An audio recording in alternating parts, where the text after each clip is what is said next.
ఇప్పుడు పిఎంసి హిందీ అనేదాన్ని అసలు ఇది ఎలా స్టార్ట్ అయిందమ్మా? దీని బేసిక్ దీని ఫౌండేషన్ ఎక్కడ పడింది అసలు? ఎప్పుడు సార్ నోట్లో నుంచి బయటకు వచ్చింది?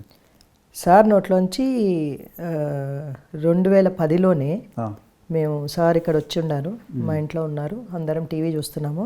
సడన్లీ సార్ లేచి అన్నారు, ఒకరోజు మన ఛానల్ చూస్తుంటాము అందరం అని. ఏ ఇయర్లో? 2010, నాకు చాలా బాగా గుర్తు. 10లో అయితే అందరం ఇట్లా ఒకరి మొహాలు ఒకరు చూసుకున్నాం.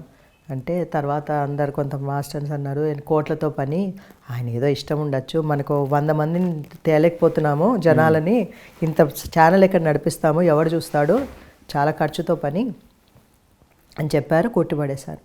తర్వాత ఎప్పుడైతే 2017లో సార్ అయితే ఎప్పుడైతే చెప్పారో క్లియర్ విజన్ ఉంది, తెలిసిపోతుంది అయింది, నెక్స్ట్ ఏం కావాలో అన్నీ ఆయనకి తెలుసు. So step by step prepare చేశారు అందరినీ. ఓకే, మాకు లడాఖ్లో చెప్పి మీరు తీసుకురండి, నేను షూట్ చేస్తాను, కెమెరాస్ తీసుకురండి, లడాఖ్లో షూట్ చేస్తామని చెప్పారు. సో మేము వెళ్తే రూమ్లో అన్నీ చక్కగా సారే రెడీ అయిపోయి వచ్చి షూట్ క్వశ్చన్స్ అని. రిషికేష్లో కూడా అంటే వీళ్ళని ఎంకరేజ్ చేశారు, వీళ్ళు ఎంతవరకు రెస్పాండ్ అవుతారు అది అని. వీళ్ళ ఎంకరేజ్మెంట్ తోటి, సార్ ఎంకరేజ్మెంట్ తోటి వీళ్ళు ఇంకా బాగా సార్ వీడియోస్ అన్నీ రావాలని, వీళ్ళకే తప్పని ఉండింది కదా, తెలుగులో ఉన్నాయి సార్వి, హిందీలో లేవు. మా అయోగ్యానికంలో వచ్చినప్పుడల్లా షూట్ చేసేవాళ్ళు సార్వి. రెండు మర్జ్ అయిపోయాయి. 2010లో చెప్పారు సారు టీవీ చాలా క్లియర్గా. మనం ఒక రోజు ఇలా చూసి చెప్పారు, మన టీవీ మన ఛానల్ చూస్తాం మనం అని. అండ్ 2010 తర్వాత మళ్ళీ ఎప్పుడు ఈ ప్రస్తావన వచ్చింది మన టీవీ ఛానల్ పెట్టాలని? 2017 నేను